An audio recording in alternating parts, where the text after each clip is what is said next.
Welcome to Focus on B, the video series where I spent about 20 or so minutes playing and talking about a game that I've been playing for a little bit, and this is the original Super Mario Bros., but, well, that wouldn't be an accurate way to put it. This is actually Super Mario All-Stars, the 1993 collection of remake of sorts, one of the first of its kind, really, or at least on a home console, I imagine. And, when I look at these sprites, you know what the first thing that comes to mind is? Super Mario Forever. All of those bygone Mario fan games, those Flash games, the kind of things that no one would even dare to make now because Nintendo would be like, stop it. Stop it. Stop making things about the thing that we made, promoting our games for free. Stop it. Bad. Don't do that. And then Sega's like, oh, you want to make like a bunch of games that are better than what we do? Sure, dude. Go ahead. Although, funnily enough, the same thing kind of happens with Sonic, where it's like most people associate the Sonic Advance sprites with the fan games more than the actual games, or at least I used to. Although, when it comes to Mario, I think the real culprit there, or at least the most heavily fan-associated sprites when it comes to fan games, would have to be the ones from the Mario and Luigi games on the GBA. Like, what was it game? What was that game called? Super Mario 63, which is like a 2D... totally overhauled version of Mario 64, which uses a lot of sprites from that game. So another thing, you're probably noticing this difference right here. Look how when I hit the blocks, Mario's momentum stays. I have genuinely heard from some people that ruins the game for them. Like, what? Seriously? That's such a small thing. And what am I going to even talk about in this video? I mean, it's Super Mario Bros. What is there to talk about? Well, for one, I think I want to express why this is probably my favorite of the classic Mario series. And that sounds kind of like a no shit sort of thing, but a lot of people prefer Mario Free. I even did a full Let's Play of that game. The original, not even the All-Stars version, the original version. And I actually totally get that, because Mario Free is a super ambitious and polished and impressive game, especially for its time and platform. However, man, I just love me some I just love me some simplicity, This game is very, very simple. It was one of the first platformers of its kind, although it wasn't the first ever platformer. There were plenty of platform games even before this one. It's just that this was one of the first to really take you on an adventure in this way. I think it's more accurate to call it one of the first true action-adventure games, if that makes sense, which effortlessly combines action and adventure in a way that's cohesive and engaging.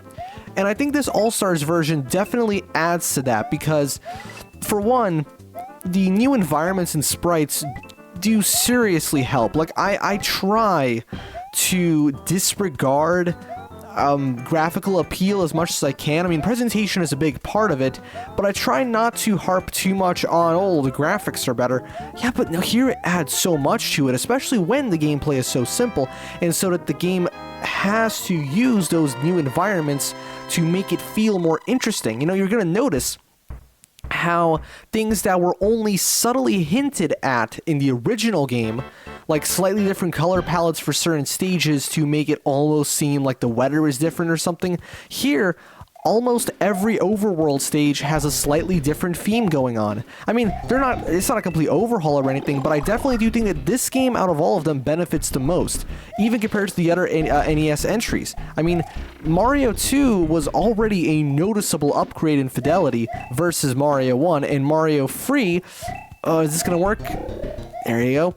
And Mario Free was definitely actually, I'm not sure if it was the best looking of the bunch on the NES. I think Mario 2 was just a little better looking, if you ask me. It's a little more vibrant. Mario Free is a little bit... It just has an odd choice of color for some things, but again, they were working with some serious limitations. But when it comes to this collection, I honestly think that this game... obviously it saw the biggest boost in visuals relative to the original. I mean, that's no shit. But it's also the fact that, see, look at this, now it's all snowy. That was kind of implied in the original, but now you can actually tell. But I think the art style itself, I love the way Mario looks here. I really, really like the way his eyes, his really simple animation, the way his hat kind of pops up like that. I think that happens in the other games.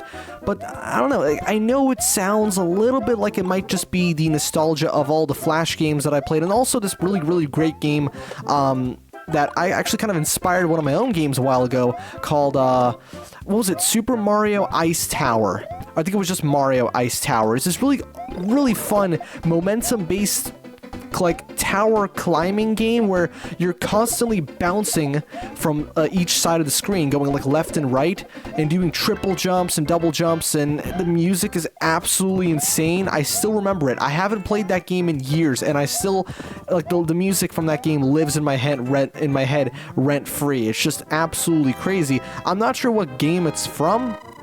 It definitely doesn't sound like it was composed specifically for the game, especially considering that it's just some small fan game. I highly doubt that actually it was written for it, but I also can't find it anywhere else, so maybe it was composed just for it? I mean, it's not such a far-fetched idea. Maybe the guy who made it is a musician.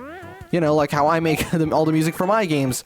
So, even if it's sometimes a little bit pointless to do so. Also, I love the new design for the Hammer Bros. Like, they gave him these little hats. Although I'm pretty sure he's supposed to stop firing. So there you go. Oh, motherfucker.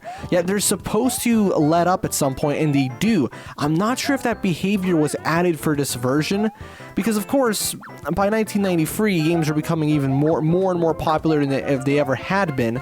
I mean, this was before like the Call of Dutyization, where it's like everything has to be easier necessarily. Games are still tough, but they probably realized, okay, let's make it a little bit easier. I mean, for example, this game actually has a save system now. It never did. Oh, motherfucker. Yeah, clearly I'm 1, 2, 3, 1, dead. There you go. So, it actually has a save system and a continue system. So instead of in the original, it's like you would just, you got a game over, that's it. You just go all the way back. Even though I think there was a cheat code that let you continue anyway. Ooh, I remember this section had some vines that... No, actually, I cannot access them from my current standpoint.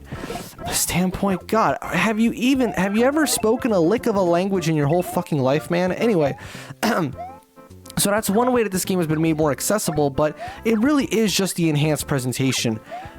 Everything is so likable and so lifelike now. Not that it wasn't before, but there's this very, ironically, despite the level right here, there's a very warm atmosphere to everything. It's just so pleasant to exist within it. There's no hostility, even though the game can still be quite challenging, even in the Bowser stages. Speaking of the Bowser stages, actually, when we get to one of them, I'm going to show you a really nice little detail, which, well, I'm not going to have to point it out specifically because you'll see it anyway. But still, look at the snow on the castle and everything. Although the snow pellets that have been added to the castle do look a little tacky. Look at that, the waterfall. It's just, I don't know. There's just something about the sprite work here that has a different style compared to all of the others. I mean, to be fair though, Mario used to, surprisingly enough, it's not really surprising because it was so early in the series, he used to be pretty inconsistent artistically. I mean, really, Mario 1, 2 USA, you know, Doki Doki Panic, and Mario 3 all have incredibly different art styles. It wasn't until Mario World, I think I talked about this in my Vivid Noise episode on it. It wasn't until Super Mario World that the art direction started to become a little more consistent, and then from that point on, the games kind of had they had a better idea as to how they wanted to look, even if certain games did look different anyway, primarily due to console restraints. I mean, you know, Super Mario 64, right? That game looks quite different from your usual Mario game, but that's only because it had to look that way. I mean, how else are they gonna make these super detailed and rich worlds on an N64 cartridge? Well, actually, it is possible. There's plenty of pretty good-looking N64 games, all things considered, but it was a launch title, right? But yeah, here's one of the Bowser stages. It's funny because because of the way the warp zones work, you can theoretically play through a ton of stages before actually going through before going through a single Bowser level. Although that's not to say that the collision is still... Oh my god, that was weird. So I took a hit. I collected it right as I was about to take a hit. Also, I just realized I don't really know what I'm going to do if I have to solve one of those puzzles. You know how... okay, so there are a couple of sections in the original... Well, actually, no, I think it's in the remake as well, where you have these alternate paths you have to follow. So, as you can see here, you just follow the main path, but... motherfucker, I saved right on top of that. And if you don't follow the right path, because you get, like, free options... it loops constantly because the game has a time limit. Okay, can I actually make it through here while just speeding along? Can I just say, after playing this for just a few minutes, I think that they've changed Mario's ground physics as well. I mean, there's no doubt in my mind that his mid-air physics have been slightly altered. They definitely feel like they have. But even the ground physics don't feel quite the same, I would say. They're a little bit slower. I want to say Mario moves a little slower. Maybe that's just me. It has been a little bit since I've last played the original Super Mario Bros. But, oh, it's a big bad Bowser, man. Let's see what we're gonna do. Oh, fuck, he actually got me. I actually died to classic Bowser. There you go. Yeah, look at this neat little animation it plays anytime you complete a stage. It's really cool. Look at this. So it's actually different for every world. See, this time, there's 5 toads because we're in World 5. They actually make different animations for every single world. And I think that is a really nice touch. So anyway, we're going to move on to World 6 now. Honestly, this might accidentally end up becoming a complete series. I mean, I think logically, if you were to Let's Play this game, you'd probably want to showcase every level, even if it's not as efficient, because yes, you could skip most of them. And I think that's something I don't think this game gets enough credit for. The fact that it really was one of the first games to have the concept of intentionally designed sequence breaking, so to speak. I mean, sequence breaking will always be a thing in games unintentionally when people can glitch past certain, trigger points or whatever in a stage, and they can get past certain sections sooner than they're supposed to. What the fuck? This is the kind of game that you can somehow be terrible at, and it can still be really easy. And it can also be hard, and you can be good at it, and it just doesn't make sense, and I'm confused. And anyway, I love the Starry Night background as well here. But yeah, it's like you go in those warp pipes, and you skip the stages. And were there any games that had done that previously? I'm genuinely not sure about that. Even my boy Snock, right? Even he had. I don't think. Are there any Sonic games where you could do such a thing? Intentionally, I mean, because I know you probably, well, actually, come to think of it, I don't think I've seen any skips in like the hub worlds for Sonic Adventure 1 or whatever. I don't know, I'm sure that's a thing, I just haven't experimented enough. Remember when like people used to say that like, oh, if you can get into one of the stages, if you select the Supersonic, oh, they didn't change the way the power-ups work. If you select Supersonic on the story select screen, you can go into a stage, collect 50 rings, and no, that doesn't work. And trust me, when I was a kid, I fucking tried. I also tried for hours to get into certain levels as characters that were never meant to go in there, right? To the point where I'm pretty sure you cannot. I mean, the game doesn't. What would the game do? Like, how would the game know how to handle such a thing? Because the developers have to spawn in. Actually, I'm pretty sure if you somehow did access one of those stages, I imagine it would just spawn you as Sonic, wouldn't it? I don't know. I would have to try. If anyone's genuinely succeeded in pulling off one of those like urban legend type glitches of, entering Emerald Coast as Amy or Knuckles or something, then by all means, even though I know you can probably mod the game to do that anyway, even though the level might not be... Actually, no. With how simple Emerald Coast is in its design, it might be possible to be beaten even as characters that aren't Sonic. Or at least... Okay, maybe not Amy. But you could definitely do it as Tails, no doubt. And probably as Knuckles, too. Anyway, back to the game that I'm talking about, Super Mario Bros. Well, as you can see right now, we've once again got a new background for it. I love the way they combine things. So we have this, like... the whole treetop type stage. This game created so many different tropes that would stay consistent within the series, even if they would be heavily modified over time. And it's incredible how it's still fresh and fun. Like, this game is fundamentally is 80, I just say 80, came out in the 80s, is 40 years old. And I don't know, man. It doesn't feel like it. To be fair, though, 2D games, not just visually, but gameplay-wise, also tend to age a little better than 3D games, just because, well, we figured out 2D games much sooner, much faster. People are still, like, professional game developers will still make mistakes in making 3D games. It just happens because 3D is just a whole nother fucking world. Whereas with 2D, it's like, well, you got the platform, you jump on the platform, and you land, and then you go over here, and, okay, what the fuck is this, though? What is this crouching animation? Do you really expect me to believe that Mario can contort his body so much? They really should have updated it to the one that they eventually implemented in Mario Free, where he kind of like holds his hat. It's like a a profile shot of him crouching rather than a frontal shot. It just doesn't look very good. Like, look at that. I know that they probably wanted to just update the original sprites, but the thing is, the animation for Mario here is actually quite different compared to how it used to be. As in, they've taken some liberties with his poses and stuff, and yet they decided to be faithful here. It's just like, what the fuck? Anyway, so what else is there even to talk about? Like, this is a very challenging episode for me to record because it's like, it's Super Mario Bros, dude. What the hell do you even say? I like the little peace sign animation they give them, and you know, I really do want to check now that we're on the 6th Bowser stage, will it have 6 Toads? Because I know I said, oh, you did one for everything. I'm just assuming, you know, because the 5th one happened to have 5 Toads.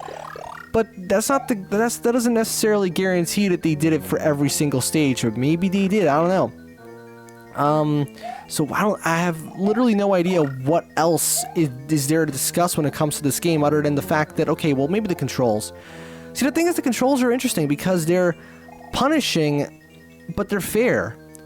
Mario has a very distinct way in the way that he kind of carries his weight around, and you can influence it ever so slightly. It's not Castlevania jumping, right? You can change how he moves in midair. You can slow him down a bit, but you are committed to your jumps. And I think that's what makes his platforming, to this day, a lot more engaging compared to a lot of other platformers, be it from the time or as of late, right? Because there's this, oh, what the fuck? Oh, it's only 4 Toads, you frickin' liar. Still, that was cute.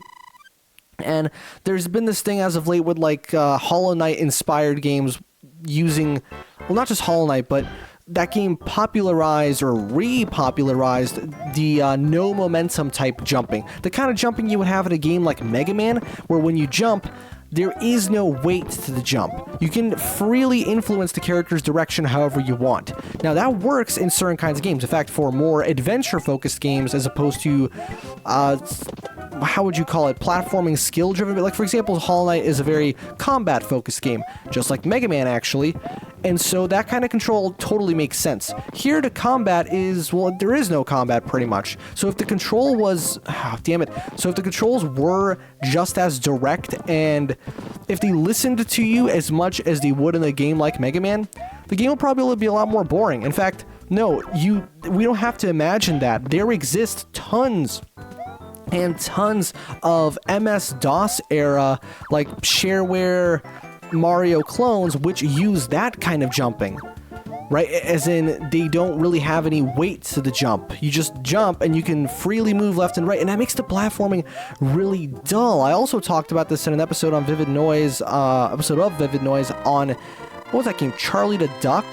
Which was made by the same people who also made Mario and Luigi and Super Angelo. And in all of those games have that common issue where the jumping is just so much less momentum driven that makes it kind of boring. Now, Charlie the Duck 2 was able to avert this problem by having level design that was more collectathon focused. So the challenge wasn't in platforming. It was an exploration, so it was totally fine. That game was far more engaging, right? I had a really good time playing the shareware version. I might even buy the whole thing, because it's, like, super cheap. But there's no real way to compare these two kinds of games. It's like, because you got, like, an action-focused, stage-driven game. Also, yes, this is a very easy way to get past the fucking bloopers. You just kind of stay on the floor, and it can never hit you. But I really think it's the momentum that makes this as good as it is. And it's funny, because, like, it's Sonic who always had the momentum thing going on. At least, that's what people remember. It's like, oh, momentum, and the fans get so fucking riled up when a game doesn't have accurate momentum, right? Even though, personally, I've never really considered that much of a deciding factor as to whether or not I enjoy a Sonic game. Was other things involved. Just like how in a Mega Man game, it was never the Wily stages. I like the Robot Master stages the most. Half the time I don't even complete a Mega Man game fully. I'll just do a couple Robot Masters and call it a day. Especially with how tricky some of those games can be. And I don't know what the bottom line is from this video, to be honest. It's just me playing Super Mario Bros. But basically, I like the way this game is like 30-something years old now. But I think that the new presentations, look at the Goomba statues, right?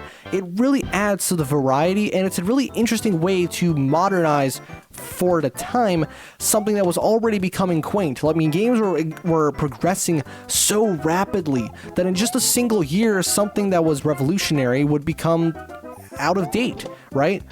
And so it's really cool to see just something that, like, because the formula still holds up, the gameplay is still great.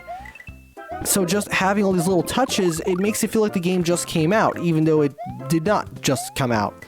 So, I don't know. There's really nothing left to say other than the fact that, wow, I really like these new backgrounds. Although the arranged soundtrack I can take or leave because, you know, 8-bit's always going to have its charm, even though these are very nice arrangements, and all of the original new compositions are also very much welcome. So I think that's going to do it for this episode of Focus on B, the video series, where I spent about 20 or so minutes playing and talking about a game that I've been thinking about as of late. And this has been Super Mario All-Stars, well, more specifically Super Mario Bros. 1, 1986/1993.